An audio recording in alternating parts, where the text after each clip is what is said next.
আমরা রাস্তা বন্ধ করে মানুষের জনভোগান্তি দেওয়ার কোনো ইচ্ছা নাই, কিন্তু আমাদেরকে সেটা বাধ্য করা হয়েছে এখানে আসতে। সার্জিস আলম উনি নিজে এসেছিলেন, উনি বলে আমাদের বলে গেছেন যে এই আন্দোলন যৌক্তিক বলেই উনি এই কথা বলেছেন। সমন্বয়ক উনি যদি এই কথা বলে থাকে, এই দাবি অস্বীকার করার কোনো উপায় নাই। রাস্তা অবরোধ করে জনদুর্ভোগ কখনোই সৃষ্টি করতে চাইনি, আমরা বাধ্য হয়ে রাস্তায় এসেছি। পুলিশ বাধা দেওয়ার চেষ্টা করেছেন, কিন্তু পুলিশের রাস্তা কিন্তু অবরোধ করছেন চিকিৎসকরা, রাস্তা কিন্তু অবরোধ করে দিয়েছেন। দর্শক দেখতে পাচ্ছেন ইন্টার্ন চিকিৎসকরা এই মুহূর্তে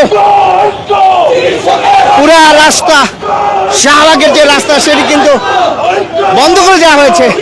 পুলিশ কিন্তু তাদেরকে বোঝাবার চেষ্টা করছেন, ওপেনকে রাস্তা ছেড়ে দিতে বলছে, কিন্তু আমরা তো এখানে এমনিতে আসি না, আমরা বাধ্য হয়ে এখানে এসেছি। আমরা রাস্তা বন্ধ করে মানুষের জনভোগান্তি দেওয়ার কোনো ইচ্ছা নাই, কিন্তু আমাদেরকে সেটা বাধ্য করা হয়েছে এখানে আসতে। আমরা গত দিনও আমরা রাস্তা ছেড়ে দিয়েছিলাম, কিন্তু আমাদেরকে কোনো সেই কথা রাখা হয় নাই, আমাদেরকে কোনো প্রতিশ্রুতি দিয়েও সেই প্রতিশ্রুতি রাখা হয় নাই। ঠিক আছে, এই জন্য আমরা বাধ্য হয়েছি এখানে। আর আমাদেরকে কোনো নেগোসিয়েশন হবে না, আমাদেরকে ডিজিএফআই এনএসআই থেকে আমাদেরকে হুমকি দেওয়া হচ্ছে, আমাদেরকে তাদেরকে একটা প্রচ্ছন্নভাবে হুমকি দেওয়া হচ্ছে, কিন্তু আমরা সেটা চাই না। আমরা মন্ত্রণালয় থেকে আমাদের সাথে কেন কথা বলা হয় না?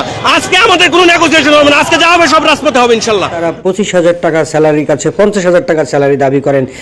সেই দাবি আদায়ের লক্ষ্যে তারা আজকে আবারও সেই শাহবাগ অবরোধ করেছেন। চলুন শুনে আসি। আপনারা জানেন যে আমাদের গত 2-3 মাস ধরে আমরা বাধা বৃদ্ধির আন্দোলনের জন্য রাস্তায় আমরা কাজ করতে চাই নাই। আমরা বিভিন্ন মন্ত্রণালয় টেবিলে সবার সাথে আমরা বৈঠক করেছি।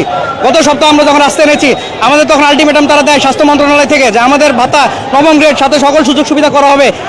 গত বৃহস্পতিবার ছিল বিকাল 5টা সব শেষ সময়, নাগরিক কমিটির জনাব সার্জিস আলম উনি নিজে এসেছিলেন, উনি বলে আমাদের বলে গেছেন যে বৃহস্পতিবার বিকাল 5টার মধ্যে উনি আমাদের ভাতার দাবি আদায় করবেন, নাহলে উনি আমাদের সাথে রাজপথে এসে বসবেন।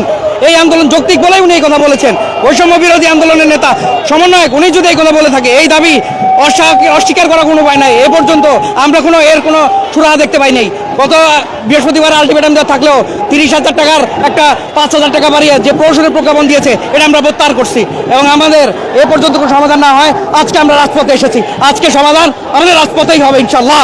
দর্শক শ্রোতা, আপনারা যেমনটা শুনছিলেন যে আসলে রাজপথের সমস্যা সেটা তারা রাজপথে সমাধান করবেন, যেখানে আসলে সমন্বয়ক সার্জিস আলম এসে তাদেরকে আশ্বাস দিয়েছিলেন। সার্জিস আলম যেটাও বলেছিলেন যে যদি তাদের এই দাবি যদি না মানা হয়, তাহলে পরে তিনিও তাদের সঙ্গে আসলে এই আন্দোলনে সমর্থন দিবেন। 50,000 টাকা বেতনের দাবিতে তেমনটাই তারা বলছিলেন। আপনারা ইতিমধ্যে আপনারা জানেন যে আমরা আমাদের দাবি একটাই, 50,000 ভাতা চাই প্রাইভেট রেসিডেন্ট ট্রেনিরা, কিন্তু এটা আমাদেরকে বারবার আশ্বস্ত করা হচ্ছে, কিন্তু প্রহসনমূলকভাবে 5,000 করে বাড়ানো হচ্ছে।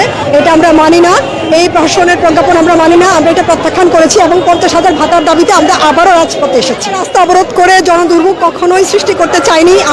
আমরা প্রথমে বিএসএমএর বটতলায় ছিলাম, স্যাররা ওখানে বসেছেন মিটিংয়ে, আমাদেরকে বলা হয়েছিল 11টার মধ্যে আমাদেরকে যে কোনো একটা রেজাল্ট জানানো হবে। আমরা ওখানে 9টা থেকে 11:30 পর্যন্ত ওয়েট করেছি, যেহেতু এর মধ্যে কোনো রেজাল্ট আসেনি আমরা বাধ্য হয়ে রাস্তায় এসেছি। তারা শাহবাগ মোড় এই এখন পর্যন্ত তারা দখল করে বসে আছে। যে ডাক্তারদের যে দাবি ছিল যে তাদের 25,000 টাকা থেকে তাদের 50,000 টাকা তাদের বেতন ভাতার দাবি করা হচ্ছে, তাদের এই দাবি না মানা পর্যন্ত আজকে তারা এই রাজপথে থাকবেন এবং এই রাজপথ তারা ছাড়বেন না, তেমনটাই ঘোষণা দিচ্ছেন এখানে উপস্থিত ডাক্তাররা।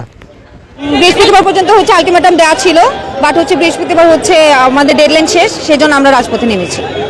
তো সেটা রাস্তা বন্ধ করে রাস্তা বন্ধ করে আমাদেরকে বলা হয়েছিল যে আমাদেরকে বৃহস্পতিবার পর্যন্ত সময় দেওয়া হয়েছিল, কিন্তু আমাদের আন্দোলন চলাকালীন সময় একটা প্রহসনের প্রজ্ঞাপন দেওয়া হয়েছে অলরেডি, আপনারা সেটা জানেন।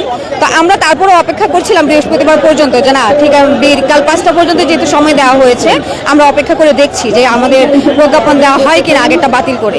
কিন্তু আমাদের বৃহস্পতিবার পার হয়ে গেল, আমাদের কোনো ধরনের কোনো প্রজ্ঞাপন আসে নাই, আমাদের প্রফেশনের প্রজ্ঞাপন বাতিল করা হয় না, যার কারণে আমরা প্রাইভেট ট্রেনিং আমরা যে বিএসএমএমইউ এবং বিসিবিএস অধিভুক্ত যারা কিনা পোস্ট গ্রাজুয়েট ট্রেনি, এফসিপিএস এবং এমডি এবং ডিপ্লোমা ট্রেনিতে আছি। আমরা এমবিবিএস পাশ করে তারপর প্রতিযোগিতামূলক একটা পরীক্ষার মাধ্যমে আমরা সেখানে চান্স পেয়েছি। আমরা এখানে 5 বছরের একটা কোর্স, আমরা বিশেষজ্ঞ ডাক্তার তৈরি হওয়ার এই কোর্স। তো আমাদের যে দাবিটা সেটা হচ্ছে আমরা এখন 25,000 টাকা করে ভাতা পাই।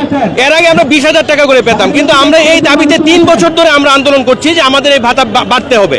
কারণ আমরা আমাদের এই যে সারাক্ষণে আমরা এখানে দায়িত্ব পালন করি, ডিউটি করি এবং কাজ করি, কিন্তু এই 25,000-এর বাইরে আমাদের আর কোনো ইনকামও নেই এবং আমাদেরকে বলা আছে আমরা বাইরে কোথাও কাজ করতে পারবো না এবং আমাদের অন্য কোথাও কাজ করার কোনো লাইসেন্স নেই। তাহলে আপনারাই বলেন আমরা 25,000 টাকা দিয়ে ঢাকা শহরে একটা 30 থেকে 35 বছর বয়সী একটা ডাক্তারের সংসার কি চলতে পারে না? না, সেটা বাড়ানো হয় না এবং সেটা বাড়ানোর জন্য যে বিগত স্বৈরাচার সরকার ছিল তাদের কাছে আমরা বহুত ধরনা দিয়েছি, তারা আমাদেরকে আশ্বাস দিয়েছেন, বহুত নেগোসিয়েশন করেছেন, কিন্তু আলটিমেটলি আমাদেরকে কোনো ভাতা বাড়ানো হয়নি। 5 বছর এখানে থাকতে হবে। আমরা হাসপাতালে আমরা যেখানে কিনা 48 আওয়ার সেবা দেওয়ার কথা ছিল সেখানে আমরা 72 ঘন্টা থেকে আরো বেশি আমরা সেবা দিচ্ছি এবং বাইরে আমরা কোথাও কিছু করছি না। তাহলে একটা ডাক্তারের জীবন ঢাকা শহরে 25,000 টাকা দিয়ে কি চলে না সেটা আপনাদের কাছে কষ্ট হলো।